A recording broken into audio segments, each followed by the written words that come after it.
감정적으로 피폐한 사람에게 제일 필요한 게 뭘까요? 위로밖에 없어요. 그럼 누가 위로를 줍니까? 도망자에게 누가 위로를 줍니까? 다윗이 피해서요 갈 때마다 사람들은요 누구에게 고자질한 줄 알아요? 고발한 줄 알아요? 다 사울왕에게 고발을 했습니다. 다윗 편인 줄 알았는데 돌아서면은 누구에게 가요? 사울왕에게 가가지고 고자질해서 다윗이 여기 있다고. 이렇게 다윗 주변에서는 위로자가 없었어요. 그런데 요나단이 그 자리를 지켰습니다. 희한하죠? 절대로 친구가 될 수 없는 사이라고 했잖아요. 근데 요나단은 이상하게 다윗이 좋았습니다. 왜 좋았냐라는 설명이 없어요, 성경에는요. 갑자기 요나단이 다윗을 자기 목숨보다 더 사랑했다라고 하는 성경의 진술만 있어요.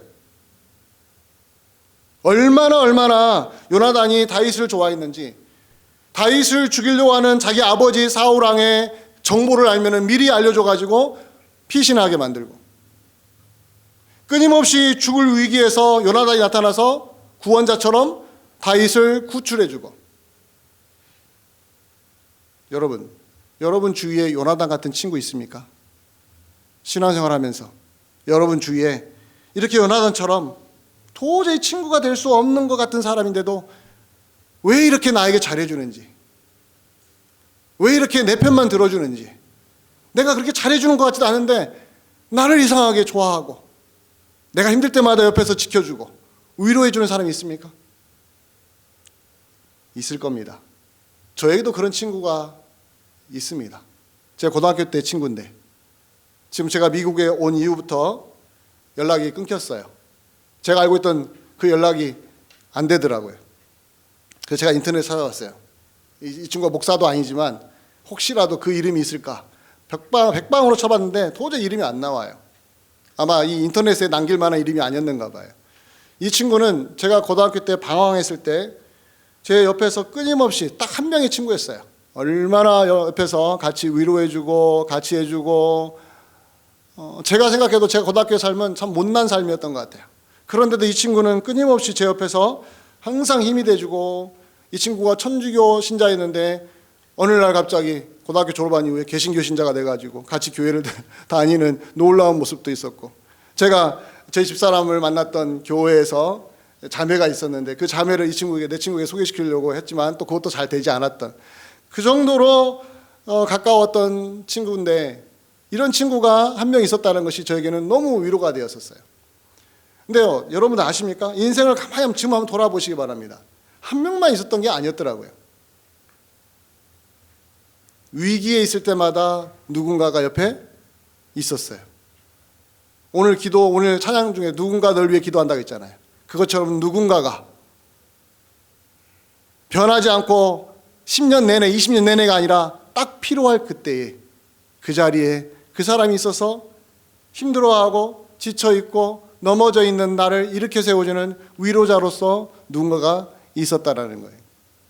자, 위로의 힘은 여러분 무시하면 안 됩니다. 에이, 말로 위로하는 게 뭐가 중요해. 말로 위로하는 거 별로 힘이 안 돼. 아니요. 위로는요, 말 한마디로요 사람을 일으켜 세워주기도 합니다. 말 한마디 들었는데 갑자기 내 마음에 치유가 일어나는 그런 경험을 우리는 할 때가 있습니다. 천만금이 있었는데도요 만족하지 못했던 나에게 누군가가 한마디 딱 던져줬는데 그게 청량음료를 먹은 것처럼 속을 뻥 뚫어주는 경험을 여러분 한 적이 없습니까? 그런 일이 우리에게 있어요. 하나님은 그런 식으로 우리를 일으켜 세워주십니다. 오늘 저는 여러분에게 이 이야기를 하려고 하는 거예요. 위로의 힘은 여러분 사소한 게 아닙니다. 위로의 힘은 무시해도 되는 게 아닙니다. 위로의 힘은 위대한 것입니다. 오늘 이 이야기를 요나단이 다윗을 위로했던 장면을 통해서 한번 확인을 해볼 텐데요. 위로의 힘이 얼마나 강력한지 한번 이 말씀을 통하여 되짚어 보기를 원합니다. 15절을 다시 한번 볼까요? 오늘 우리가 읽었던 15절의 말씀을 보면 이런 말씀이 나옵니다. 다윗이 사울이 자기의 생명을 빼앗으려고 나온 것을 보았으므로 그가 십광야 수풀에 있었더니, 어떤 상황입니까? 사울이 다윗을 죽이겠다고 지금 몰려 들어오고 있습니다. 그래서 수풀에 숨어 있는 상황입니다. 안전한 곳에 숨은 것이 아니라요, 임시적으로 숨어 있었던 수풀, 그곳에서 전전긍긍하고 있는 도망자인 다윗의 모습이 그려지고 있습니다. 누가 봐도 시간 문제입니다. 조금만 지나면은 이제 다윗은 사울에게 들켜서 죽을 수밖에 없는 상황이었어요. 이때의 혜성처럼 누가 나타난지 아십니까? 16절을 보시기 바랍니다. 오늘 보면 16절에 보면은 사울의 아들인 요나단이 일어나 수풀에 들어가서 다윗에게 이르러 그에게 하나님을 힘있게 의지하게 하였는데, 또 이번에 또 누가 나타났어요? 요나단이 또 나타났어요. 어떻게 알았을까? 사울은 모르는데도 요나단은 어떻게 알았을까? 아마도 다윗이 요나단에게 미리 알려줬을 것이다. 왜요? 알려줘도 절대로 사울 왕에게는 알리지 않을 사람인 걸 알기 때문에. 그래서 다윗이 피해 있는 수풀 속으로 요나단이 들어가서 다윗을 만나고 그 다윗을 위로해 주는 내용이 나와 있습니다. 자, 여러분, 요나단이 다윗을 어떻게 위로하는지 한번 더 구체적으로 볼까요? 17절을 확인을 해보겠습니다. 오늘 보면 17절에 보면은 요나단이 다윗을 향하여 이렇게 말합니다. 곧 요나단이 그에게 이르기를, 함께 읽습니다. 시작. 두려워하지 말라. 내 아버지 사울의 손이 내게 미치지 못할 것이요 너는 이스라엘의 왕이 되고 나는 내 다음이 될 것을 내 아버지 사울도 안다 하니라. 요나단이 다윗을 위로하고 있습니다. 말로 위로하고 있습니다. 사랑하는 성도 여러분, 여러분 위로하고 싶은데 어떻게 위로해야 될지 모를 때가 얼마나 많은지 아십니까? 말로 위로를 해야 되는데, 특히 목회자인 저는요, 신방을 하거나 전화를 하거나 수많은 사람을 만났을 때 위로하는 사역이 저에게는 주된 사역입니다. 정말 그쪽에 저는 특화된 사람이에요. 훈련받은 사람이에요. 제가 목회 1, 2년 한 것도 아니고. 그럼에도 불구하고요, 어떤 성도님들을 찾아가서 위로해 줄 때 어떤 말을 해야 될지 모를 때가 있습니다. 어떻게 말을 해줘야 될까? 무슨 말을 해줬을 때 이 사람이 힘을 낼 수 있을까? 백약이 무효하다는 말이 있잖아요. 100마디 말이 소용이 없는 상황에 처해 있는 그 사람에게 어떤 한마디 말을 해줘서 그를 용기를 갖게 해주고 위로받게 해주고 힘을 얻게 해줄 수 있을까? 이것이 항상 숙제인데요, 이게 너무 어렵다라는 거예요. 어떻게 위로를 해줘야 될까? 내 딴에는 위로의 말을 해줬는데 상대방은 어떻습니까? 또 다른 상처로 받아들일 때가 있어요. 나는 분명히 위로의 말을 했거든요. 근데 나중에 들려온 말을 보면 제가 위로한 말 가지고 상처받았다고 하는 사람이 있어요. 제일 난감한 거 아닙니까? 어떻게 위로의 말이 그 사람이 상처의 말이 될 수 있을까요? 그런 사람 사이는 그럴 수 있어요. 또 내가 위로의 말을 해줬는데 그 사람이 그게 더 부담으로 다가올 때가 있대요. 그래서 위로가 하나도 안 된다고. 상처는 아닌데 부담으로 다가오는 위로가 있다라는 거예요. 어떻게 위로해 줘야 되는가? 근데 오늘 본문에 보니까 요나단의 다윗을 향한 위로는 어떻습니까? 다윗을 일으켜 세워주는 위로의 말을 해줬다라는 거예요. 자, 그렇다면 우리가 배워야 되잖아요. 어떻게 해야 우리 동료 그리스도인을 위로해줘서 그로 하여금 일으켜 세우게 해줄 수 있을까? 두 가지가 있더라고요. 요나단이 다윗을 위로하는 그 내용을 제가 면밀히 연구하면서 제가 발견한 것이 있습니다. 두 가지 위로가 꼭 필요하더라고요. 그게 뭐냐면, 첫 번째가 뭐냐면 정서적인 위로를 해주시기 바랍니다. 지적인 위로가 아니라요, 정서적인 위로. 지적인 위로는 뭐냐면 분석해 주는 겁니다. 논리적으로 선이 이렇고 훌은 이렇고 막 잡아주는 거예요. 그거 필요 없습니다. 새로운 지식을 알려줘서 위로해 주면 안 됩니다. 그건 위로가 아닙니다. 위로의 가장 핵심은 뭐냐면 정서적으로 위로해 주는 거예요. 자, 오늘 본문을 한번 볼까요? 정서적으로 어떻게 위로해 줬는가? 오늘 본문을 보면은요, 아까 읽었던 17절을 한번 볼까요? 방금 전에 읽었던 17절을 보면은 어떻게 위로해 줍니까? 요나단이 그에게 이르기를, 첫 마디가 뭡니까? 첫 마디가 두려워하지 말라. 분석하지 않았어요. 다윗아, 다윗, 너 왜 수풀에 숨었어? 야, 사울, 내 아버지가 너를 지금 눈 벌겋게 찾고 있는데 너 이런 데 숨어 있으면 안 돼. 딴 데 숨어야 돼. 이렇게 하지 않았어요. 그것은 위로가 아닙니다. 도움이 된다고 했지만 도움도 안 됩니다. 첫 마디가 뭡니까? 두려워하지 말라. 누구를요? 자기 아버지인 사울 왕을 두려워하지 말라. 지금 다윗은 도망치는 삶을 살았어요. 도망자로 산다는 것은 늘 불안합니다. 도망자가 된다는 것은 누군가 나를 죽이겠다고 한다면요. 여러분 요즘 한국에 가끔씩 일어나고 미국에서도 얼마 전에 미국의 어떤 주에서 부부가 집 안으로 밤에 들어가는데 남편이 먼저 들어가고 아내가 들어가려다가 뒤에서 총 가지고 흑인이 달려드는 거 봤어요. 근데 아내가 그걸 보자마자 얼른 들어가가지고 문을 닫아버렸어요. 그런데 바깥에 카메라가 있는 거예요. 집 바깥에 카메라 있는데 그 강도가 총을 들고 있는데 그 카메라를 깨부시는 것까지 카메라에 잡혔습니다. 자, 그러면은 이 사람들을 못 잡으면 이 부부는 그 다음에 어떤 느낌일까요? 그 집을 지나갈 때마다 자기 집에도 불구하고 계속 불안할 거 아닙니까? 불안함이 그러는 거예요. 누군가가 나를 죽이려고 한다? 누군가가 나를 해치려고 한다? 누군가 나를 음해하려고 한다? 이런 이야기가 들리면요, 아는 순간부터 우리는 불안함이 생기기 시작합니다. 그 불안함은 무엇으로 발전하냐면 두려움이 생기는 거예요. 이 불안과 두려움은요, 쌍둥이에요. 여러분 잘 아시죠? 불안과 두려움. 그래서요, 여러분 요즘 현대인의 심리 연구를 하는 책들이 많이 나와 있어요, 시중에. 여러분 좀만 관심 갖고 책을 들여다보면 현대인이 어떠한 생각을 갖고 사는가, 어떤 감정을 살고 있는가라는 그런 심리를 상태를 연구하는 책들이 많은데 그들이 공통적으로 이런 결론을 내립니다. 오늘날 현대인들에게 제일 정서적인 문제가 뭐냐? 불안과 두려움이라고 말합니다. 두려움과 불안. 이 두 가지가 사람들의 마음을 지배하고 있다고 말합니다. 객관적으로는 불안할 것이 없어요. 직장도 단단하지요. 가정도 평화롭지요. 하는 일이 잘 돼요. 근데 늘 불안이 그 마음을 차지하고 있다고 합니다. 그리고 두려움이 있대요. 아니 지금 이렇게 잘 살고 있는데 미래만 조금 생각하면 두려움이 찾아온다는 거예요. 그러니까 이 불안과 두려움은 항상 같이 움직여요. 두려움 밑에는 뭐가 도사리고 있어요? 불안감이. 또 불안 밑에는 뭐가 있어요? 두려움이. 이 두 가지가 사람을 힘들게 합니다. 예를 들면 미국 사회도 그렇지만 한국 사회 같은 경우는 회사에 출근해야 되는 직장인들의 이 심리 상태가 어떤지 알아요? 의외로 많은 사람들이요, 이 회사에 출근하려고 하면 심장이 두근두근 거린다고 합니다. 불안하대요. 아니 맨날 다니는 회사인데 회사에 가려면 마음이 불안하대요. 왜 불안한가? 하여튼 그 불안에는 뭐가 있는 겁니까? 불안에는 두려움이 있는 거예요. 뭔가에 대한 두려움. 알고 봤더니 상사가 또 무슨 트집을 잡고 괴롭힐까? 잘못된 상사를 만나면 그 직장생활 너무 힘들지 않겠습니까? 오늘은 또 무슨 트집을 잡고 나를 괴롭힐까? 한 번 경험한 것이, 두 번 경험한 것이 이게 나중에는 어떻습니까?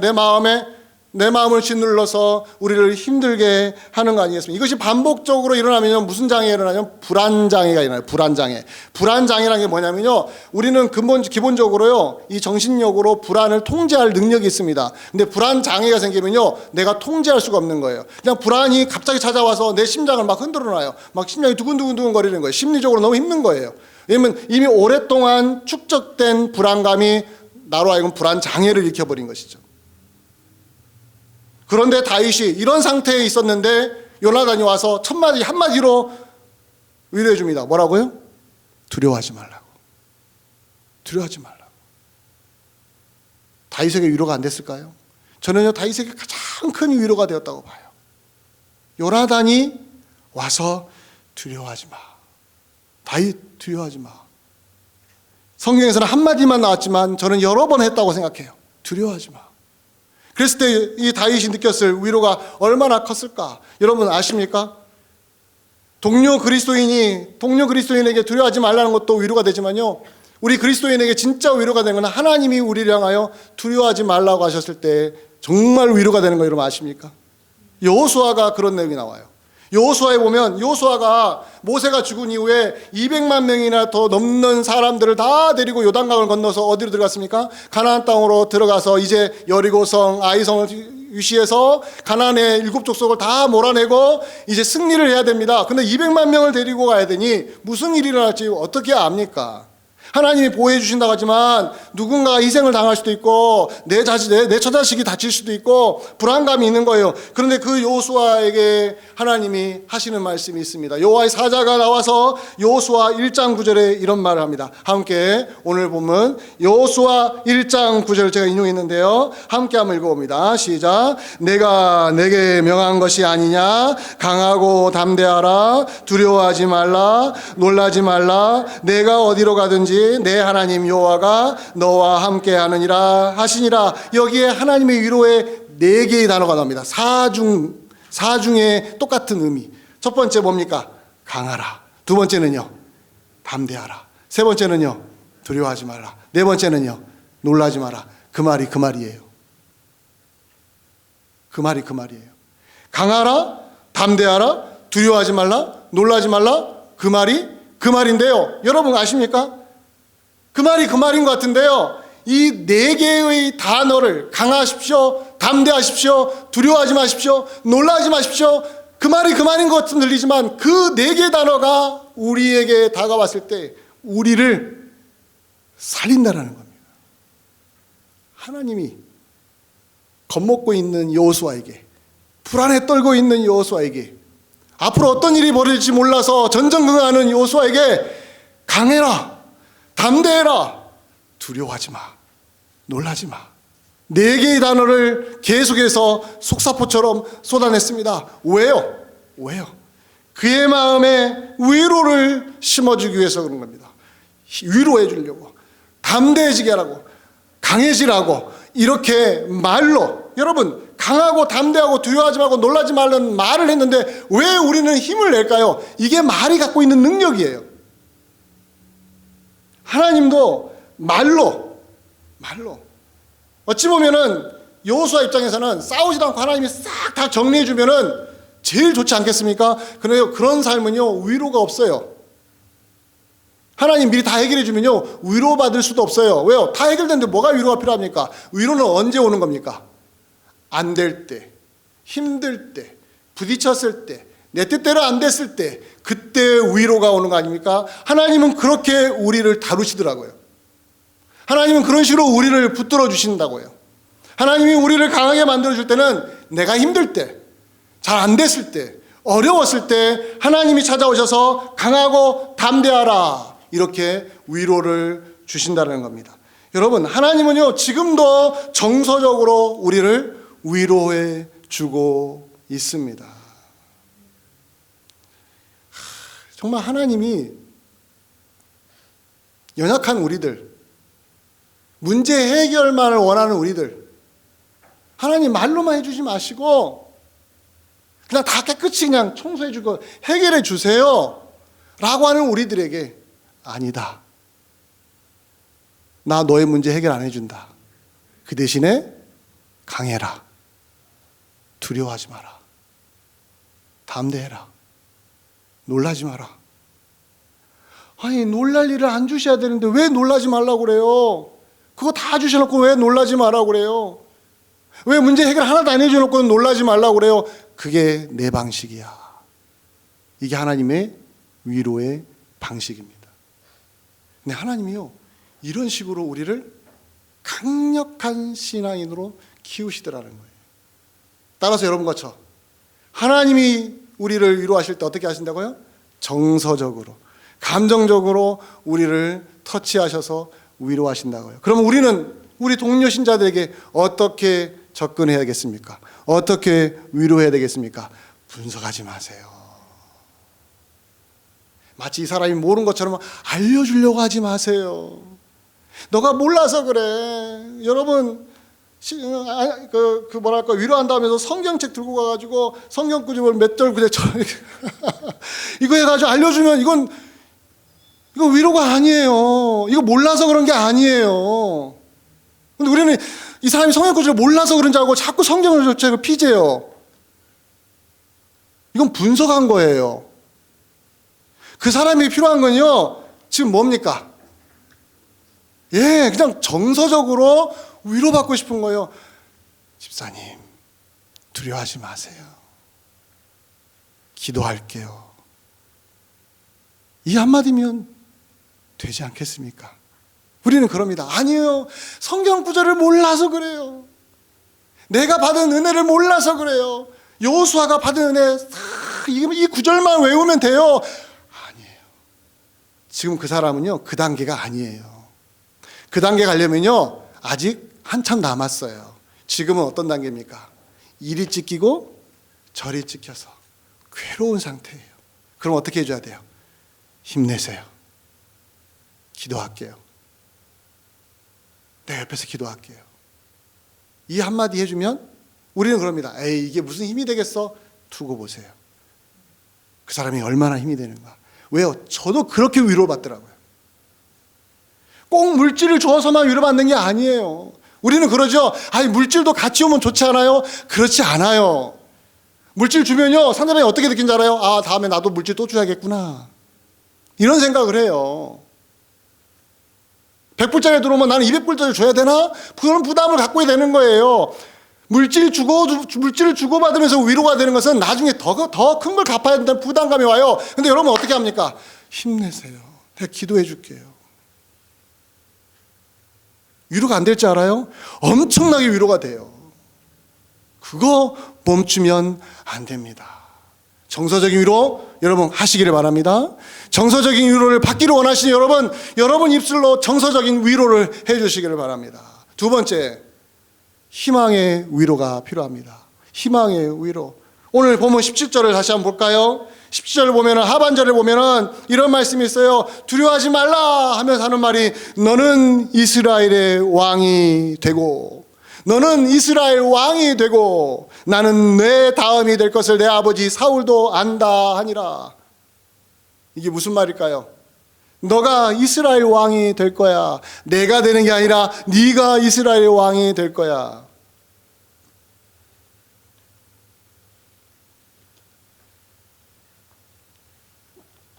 여러분 여기서 무엇을 보십니까? 저는 여기서 희망의 위로를 받습니다. 희망의 위로. 지금 다윗은 도망자입니다. 얼마 전에 하나님이 사무엘을 통하여 자기가 왕이 될 것이라고 기름까지 부어주었습니다. 하나님이 해주신 거예요. 근데 왜 지금 자기는 목숨을 부지하기 위해서 도망자 신세가 되야 되나? 이 기간이 너무 긴 거예요. 정말 내가 왕이 될 수 있을까? 나에게 미래가 있을까? 그런데 요나단이, 경쟁자인 요나단이 와서 너가 이스라엘 왕이 될 것이야. 내가 되는 게 아니야. 네가 될 것이야. 희망의 위로가 여러분 사람을 살려요. 희망의 위로가. 어떤 사람 말합니다. 희망의 위로가 공허하게 들린다고. 내가 미래를 어떻게 알아? 될지 안 될지 어떻게 알아? 다윗이 하나님의 기름 부음 받았지만 사고 나가지고 죽을 수 있지 않아? 나도 그렇게 될 수 있잖아. 공허한 말처럼 들린다고 말합니다. 어떤 사람이 이렇게 말합니다. 말기암 환자가 있습니다. 근데 말기암 환자에게 다가가서 뭐라고 합니까? 곧 나아질 거예요 라고 해야지 곧 죽을 거예요 하겠습니까? 곧 나아질 거예요, 이 말을 해야 되잖아요. 그런데 말기암 환자 입장에서는 뭡니까? 내가 곧 죽을 것 같은데 곧 나아진다는 말이 어떻게 들려요? 공허하게 들리죠. 그러나 하나님이 기적을 주시면요, 기적을 일으키시면 어떻게 됩니까? 말기암이 할지라도 나을 수 있습니까? 없습니까? 이게 우리 신앙인들의 고백 아닙니까? 요나단도 그렇게 말한 거예요. 지금 도망자 신세이지만 하나님이 다윗에게 기름을 부어준 것도 알고 있는 요나단이기 때문에 너 죽지 않아. 너 이스라엘 왕이 될 거야. 다윗에게는 이보다 더 큰 위로가 있을까요? 의기소침해 있는 다윗. 내가 과연 살아서 이스라엘 왕이 될 수 있을까? 사울왕이 눈은 시뻘게 뜨고 나를 달려들어서 나를 죽이려고 하는데, 사방이 적인데 모든 사람이 내 편이 없고 아무도 내 편이 없고 다 사울왕의 고자질에서 내가 다윗이 여기 있다 저기 있다 하고 다 일러주는데 과연 내가 희망이 있을까? 그런데 요나단이 뭐라고 합니까? 두려워하지 마라. 정서적인 위로한 다음에 뭐라고 하면 희망의 위로를 줍니다. 너가 이스라엘 왕이 될 거야. 자, 예를 들어서 어떤 그리스도인이 있습니다. 그리스도인이 되었습니다. 근데 살다가 큰 위기를 만납니다. 어떻게 헤쳐나갈지 모르는 큰 위기를 만납니다. 세상이 다 나를 버린 것 같습니다. 뒤에서 쑥닥쑥닥거리는 것 같아요. 온통 다 나를 비난하는 것 같아요. 음해하는 것 같아요. 비난과 모욕이 쏟아져요. 내가 하나님의 자녀가 되었는데 왜 나에게 이러한 불행한 일이 벌어질까 안타까워하고 있어요. 근데 누군가가 로마서 8장 32절로 이렇게 위로해 줍니다. 한번 가볼까요? 로마서 8장 32절 같이 한번 그 몸을 읽어볼까요? 시작. 자기의 아들을 아끼지 아니하시고 우리 모든 사람을 위하여 내주신 이가 어찌 그 아들과 함께 모든 것을 우리에게 주시지 아니하겠느냐. 이 말씀으로 지금 무슨 말이에요? 무슨 말이에요? 요나단이 다윗에게 너가 이스라엘의 왕이 될 거야. 사실에 근거한 거예요. 사실에.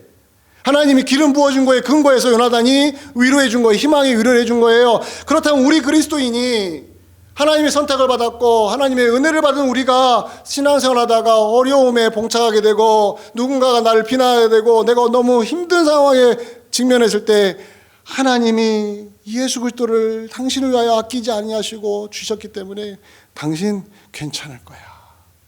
힘을 냅시다. 하나님이 기가 막힌 방법으로 구원해 주실 거니까 한번 기대해 봅시다. 이 말을 했을 때 이게 과연 공허한 위로로 들릴까요? 저는 그렇지 않다고 봅니다. 이게 바로 하나님이 주시는, 우리에게 주시는 위로 아닙니까? 왜요? 우리는 그런 사람들이에요. 여러분과 저가 예수 믿는과 동시에 여러분 무슨 일이 벌어진 겁니까? 천지를 만드신 하나님이 예수 그리스도 십자가로 죄 가운데 있는 우리를 구원하셔서 죄로부터 풀려나게 하시고 이제 하나님 나라에 들어간 자로서 영원한 생명을 가진 자로서 소망을 삼고 살게 하시지 않았습니까? 그런 우리가 지금 잠깐 어려움에 처했다고 해서 하나님이 우리를 버리신 겁니까? 안 버리셨어요. 하나님은 더 큰 것을 주시기 위하여 잠깐 동안 우리를 고난에 처하게 하실 수도 있단 말이에요. 그렇기 때문에 위로해 줍니다. 하나님은 우리를 버리지 아니하신다고. 그랬을 때 여러분 어려움에 처해 있는 사람에게 이보다 더 큰 위로가 있겠습니까? 희망의 위로는요 좋은 거예요. 정서적으로 두려워하지 마세요. 기도해 줄게요. 이 말도 엄청 힘이 되지만 그 다음 하나 더 있습니다. 하나님이 당신을 보호해 주실 거예요. 당신 예수 믿는 사람이잖아요. 하나님이 당신의 기도에 절대로 응답하지 않고 외면하시는 분이 아닙니다. 꼭 응답해 줄 겁니다.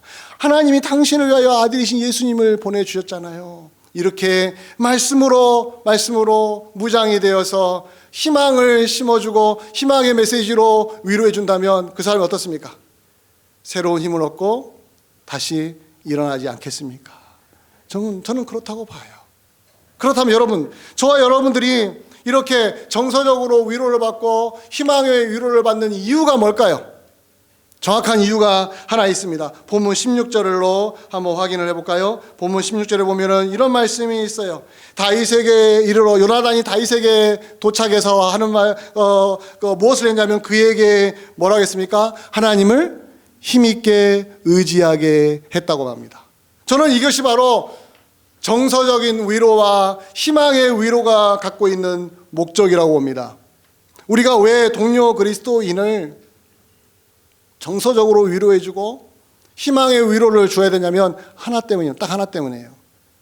그가 누구 앞에 서게 하려고요? 하나님 앞에 서게 하려고. 기억하십시오. 요나단이요 다윗을 위로했을 때 하나님을 힘있게 의지하도록 했어요. 자, 요나단은 이렇게 안 했습니다. 다윗아, 다윗 너에게는 누구뿐이야? 하나님도 필요 없어. 나밖에 없어. 나밖에 없어. 하나님도 너 안 도와주잖아. 나는 너 옆에 따라다니면서 도와주잖아. 하나님이 너에게 사울이 왔으니까 피해라고 했니? 아니야, 내가 너에게 알려줘서 피해라고 했잖아. 얼마든지 그런 식으로 자기 공로로 돌려서 다윗을 누구 편을 만들 수 있어요? 내 편을 만들 수 있어요. 그런데 사람들이 위로할 때 그러더라고요. 위로할 때 내 편을 만들더라고요. 하나님을 의지하게 만드는 위로가 아니라 자기 편에 서게 만드는 위로를 자꾸 하려는 경향이 있습니다. 아주 위험하지요. 여러분, 기독교가 말하는 위로는요 철두철미하게 누구를 의지하게 만들어요? 하나님을 더 의지하게 만드는 겁니다. 사람이 옆에서 위로하더라도요, 그 사람이 없을 때가 있어요. 그런데 하나님이 그 사람에게 위로자가 되어서 그를 외롭지 않게 해주고 힘들지 않게 해주고 일어서게 해주는 그 하나님을 의지하게 옆에서 만들어주는 역할, 요나단이 그래서 귀한 거예요. 요나단은요, 절대로 자기 공을 내세우지 않았습니다. 자기 편 만들지 않았습니다. 자기 사람 만들지 않았습니다. 너에겐 나밖에 없잖아, 그런 말 하지 않았습니다. 오직 하나, 다윗, 너는 누구만 바라봐야 돼요? 하나님만 바라봐. 하나님만 의지해. 나 너 보호 못 해줘. 내가 너에게 도와주는 건 잠깐뿐이야. 누구만이요? 하나님만이 너를 영원토록 보호해 줄 수 있다는 말을 해 주었다는 겁니다. 여러분, 교회에서 성도님들이 신앙생활합니다. 여러분과 저 사이에 일어나야 될 일이 뭐가 있을까요? 저는 위로의 일들이 많이 일어나기를 원합니다.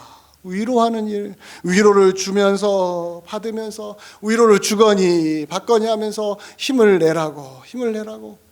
저도 우리 교회에서 목회하면서요, 여러 번이 아니라 셀 수 없이 많은 분들한테서 위로를 받았습니다. 돌아보니까 크고 작은 위로가 여기저기에서 있었어요. 제가 왜 어떻게 여기까지 오게 됐는가 했더니 하나님의 위로가 있었지만 그 하나님이 누구를 통하여 역사하셨느냐?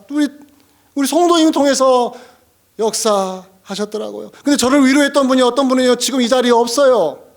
과거에 저를 위로해줬던 분이 이 자리에 없어요. 그러나 누구는 여기 계십니까? 하나님은 여기에 계시지 않습니까? 마찬가지인 거예요. 성도가 성도끼리 위로할 때도요, 평생 같이 우리 신앙생활 합시다, 죽을 때까지 신앙생활 합시다, 이게 안 지켜질 때가 있어요. 그러나 누구는 그 자리에 계십니까?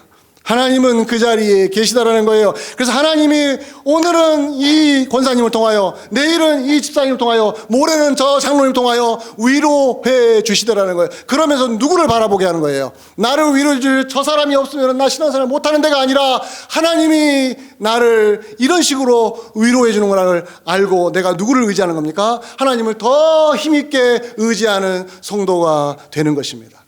이게 바로 기독교의 위로의 가장 궁극적인 목적인 걸 여러분 잊지 마시기를 바랍니다. 우리는 위로하는 사람들입니다. 위로하라고 우리를 먼저 위로해 주신 하나님이십니다. 그러니 여러분과 제가 해야 될 일은 어찌하든지 정서적으로 두려워하지 마세요. 집사님, 제가 기도할게요. 하나님은 당신 편이에요. 희망의 위로도 주세요. 하나님은 당신 편이에요. 하나님이 예수님을 당신을 위해 주셨는데 하나님 뭘 못 주시겠어요? 라고 하면서 그 사람이 흠이 보여도, 미운 구석이 보여도요, 그거 딱 덮어버리고 어떻게 해요? 하나님이 당신을 구원하셨잖아. 당신에게 하나님이 위로해 주실 거야. 이랬을 때 어떻습니까? 우리가 누구를 의지합니까? 하나님을 의지하며 내 옆에 있는 성도들에게 나도 위로자가 되어서 우리 교회가 더 단단해지지 않겠습니까? 이 은혜가 넘치기를 주의 이름으로 간절히 축원드립니다. 기도하겠습니다. 고마우신 아버지 하나님, 위로자가 되신 아버지 하나님, 연약한 우리들입니다. 흠도 많고 약한 것도 많고 부족한 것도 많은 우리들입니다. 그런데 우리를 예수 그리스도의 놀라운 그 십자가의 은혜로 구원하신 하나님이여, 그런 은혜를 받은 우리가 이제 옆에 있는 동료 신자들, 어려워하는, 어려움에 처한 성도님들을 위로하는 사람으로 서 있습니다. 정서적으로 위로하게 하소서, 희망의 위로를 주게 하소서, 그리고 그 위로받는 사람이 하나님을 의지하고 살도록 정말 하나님의 놀라운 역사들이 우리 교회 안에 나타나게 하여 주시옵소서. 감사하고 예수님의 이름으로 기도하옵나이다. 아멘.